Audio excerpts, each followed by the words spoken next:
The theme for Unit 21, entitled Peace and Conflict Transformation, is very much focused on the work undertaken over many years by our Centre for Peace and Reconciliation Studies, which looks very much at how conflict situations can be resolved and how we can get people working together towards peace and reconciliation. My name is Alparslan Özerdem. I'm Professor of Peace Building and Director of Centre for Peace and Reconciliation Studies here at Coventry University. The Unit 21 team are not frightened or put off by dealing with sensitive topics such as female genital mutilation, child soldiers, violence against women in conflict zones.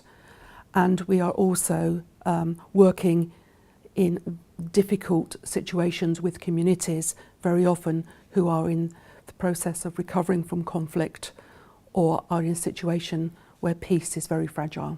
I've been working in the field of peace building over the last 15 years, since I did my PhD on the reconstruction of Bosnia-Herzegovina back in mid-1990s.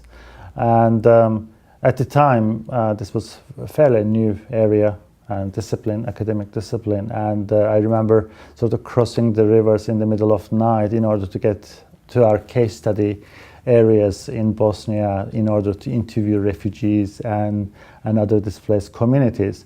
And that was kind of my really starting point in the sense that in order to deliver a research that means something. So it is applicable, it is not just for libraries, it's not just for knowledge in general, but it can change lives. Starting with Bosnia, number of other countries, geographical contexts entered in my research, and for example Afghanistan, Kosovo, in West Africa, places like Sierra Leone, Liberia. I spent quite a bit of time in Mindanao, in the Philippines, in order to explore this really very question: what happens to war-affected communities and how they recover from the ruins of destruction they experience, in some cases for up to 10, 20, even longer decades. So in that way, it's a very big question to ask, and there are all sorts of different aspects of that. In my research, I'm particularly interested in the issue of security. In the academia and in the practice, for a very long time, we understood security from a very state-centric way. Security was about between states.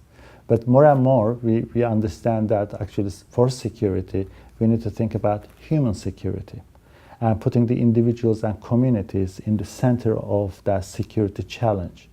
And especially in a conflict-affected environment, in a war-torn society, that challenge of security is magnified even more because of the very nature of divided societies. That ethos of working with communities and making communities not only the passive source of information, but the active agents of that research process is hugely important, and that's why this particular research team comes up with outcomes and outputs which are really relevant for these people.